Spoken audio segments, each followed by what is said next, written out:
మీరు తీసుకునే ఒక చిన్న నిర్ణయం వల్ల 2000 రూపాయలు, ఇంచుమించు 2000 రూపాయలు అయితే సేవ్ అవుతాయి. అది ఎలాగో చెప్తాను చూడండి. ఇక్కడ ఎంత డస్ట్ అయితే ఉందో. ఇప్పుడు మనం చూస్తున్న కాయిలే బండి నడవడానికి, బ్యాటరీ ఛార్జ్ అవ్వడానికి, అలాగే బండి స్టార్ట్ అవ్వడానికి కరెంట్ని ప్రొడ్యూస్ చేస్తుంది అనమాట. ఈ కాయిల్ కి పైన అయితే ఒక మ్యాగ్నెట్ వస్తుంది, మీకు చూపిస్తాను చూడండి. ఇది మ్యాగ్నెట్ అనమాట. సో దీనికి కాయిల్ కి మధ్యలో ఫుల్ గా డస్ట్ అనేది ఫామ్ అయిపోతే బండి రన్నింగ్ లో ఆగిపోవడం, స్లో బీటింగ్ లో ఆగిపోవడం, సరిగా ఛార్జ్ అవ్వకపోవడం, అసలు స్టార్ట్ అవ్వకపోవడానికి అయితే ఎక్కువ ఛాన్సెస్ అయితే ఉన్నాయి. మీరు వాడేది BS6 వెహికల్ అయితే చాలా జాగ్రత్తగా ఉండాలి. టైం టు టైం మెయింటెనెన్స్ అయితే కరెక్ట్ గా చేయాలి. లేకపోతే ఖచ్చితంగా 2000 అయితే పెట్టుబడి పెట్టాలి. BS6 వెహికల్స్ కి మ్యాగ్నెట్ యొక్క నార్త్ సౌత్ పోల్స్ ని డిటెక్ట్ చేయడానికి సెన్సార్లు అయితే ఫిట్ చేస్తారు. దాన్ని మనం CKP సెన్సార్ అని అంటాం.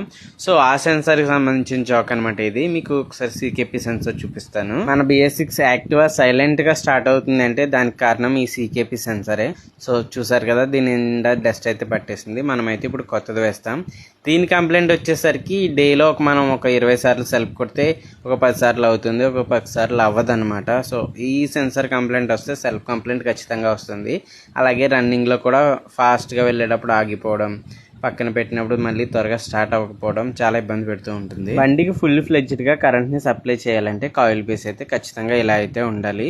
సో మీకు టైం ఉన్నప్పుడల్లా సర్వీసింగ్ అయితే కంపల్సరీ ఇవ్వండి టైం టు టైం. ఈ బండి కస్టమర్ అయితే మన ఫాలోవర్ అంట. మన వీడియోస్ అన్ని చూసే అన్ని చేయించుకుందామని వచ్చానని అన్న. మీ దగ్గర సెల్ ఫోన్ పౌచ్లు ఉంటాయి కదా, అది ఒకటి వేయాలని అన్నారు. అలాగే సిగ్నల్ 4 ఇండికేటర్ స్విచ్, హజార్ స్విచ్ అంటాం మేము, అది కూడా వేయాలని అన్నారు. సో చాలా దూరం నుంచి అయితే వచ్చారు.